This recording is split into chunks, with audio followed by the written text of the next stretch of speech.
going on, heroes? And today we talk about the cover of Overwatch. This is Tracer, but as most Overwatch names are, except for a couple, her name actually isn't Tracer, it's Lena Oxton. And if her accent wasn't a giveaway, she was born in the UK. Plain and simple. Her base of operations is London, England, and she's all around just a bubbly character. Very lovable, very funny. But you're wondering, how can she teleport? How could she rewind? How could she do those crazy things? Well, it's all based around an accident, as most heroes start out. You see, back when Lena Oxton was first introduced to Overwatch, not as a hero, just as a person, she was the youngest person to ever be inducted into this experimental flight program. She was very well known for her piloting skills. She was unbelievably fearless, absolutely did not care for anything, which is a good thing, and a bad thing, I guess. So she was handpicked for this test prototype for a teleporting fighter. This was called the Slipstream. But during its first flight, the aircraft teleportation matrix malfunctioned and it disappeared. Lena was presumed dead. She reappeared months later, but the accident did do some things to her. It changed her in ways that have never been seen before. Her molecules have been desynchronized with the flow of time. Apparently there was an actual name for this sort of disease, if you want to call it. I don't know if it's a disease, but it's called chronal disassociation. She was technically a living ghost. When she teleports around you, that's kind of like what she's doing. She's teleporting in and out of time. She's not going super fast. No, she's actually not a fast character. She just looks like she's fast. She's just technically reappearing, disappearing in front of you the entire time. But back when she was uncontrollable, she would disappear for hours and days at a time. It would just be out of nowhere.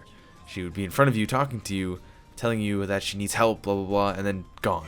And you'd see her maybe a couple days later, still talking. She would still continue her conversation from right when she left off. Even for those moments where she was there in front of you talking, she wasn't even able to maintain her physical form. She was a living ghost, like I said.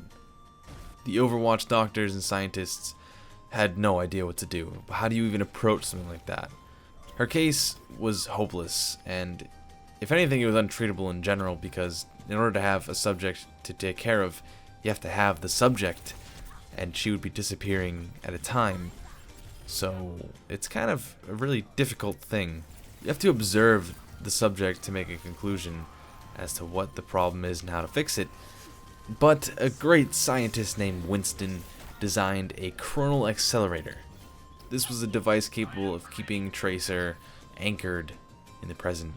It also gave her a lot of control over her own time. This would allow her to do the crazy things she does now, where she can flash forward a couple of feet or instantly, and if she's in trouble, rewind completely. That is why that little glowy thing on her chest that looks a lot like Iron Man is there. That is the chronal accelerator right there. I guess if you destroy it, that could be very, very, very, very bad for her, but as long as that doesn't happen, she's okay. So with these newfound skills, she was one of the most effective agents of Overwatch. It's kind of unbeatable, honestly. Her power is untouchable to some of the heroes of Overwatch. She was a part of Overwatch all the way up until the organization shut down, and only until recently have you seen in the cinematics of Overwatch you can actually see what she has been doing. She was first seen in Overwatch Recall, where Winston sent out the signal for everyone and Tracer called back. She was also appeared in Alive, where she attended the Tekharda Mondada's speech in King's Row. This is where she tried to stop Widowmaker from assassinating him, and spoiler alert if you haven't watched the cinematics. Are you good? She failed. He was assassinated.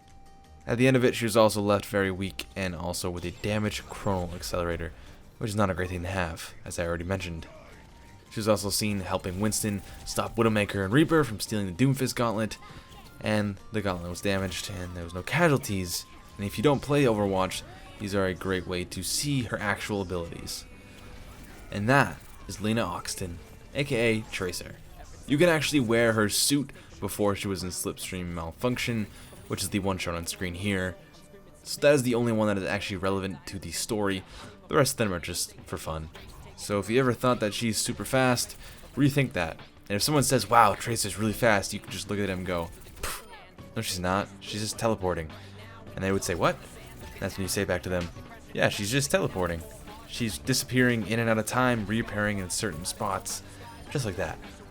Your friend's reaction may be either, wow, you're a nerd, or wow, that's pretty cool. It's either one of those two sometimes. But anyways, I hope you guys enjoyed. That's been for me, and I'll see you guys in the next video. Later, heroes. Time is on my side.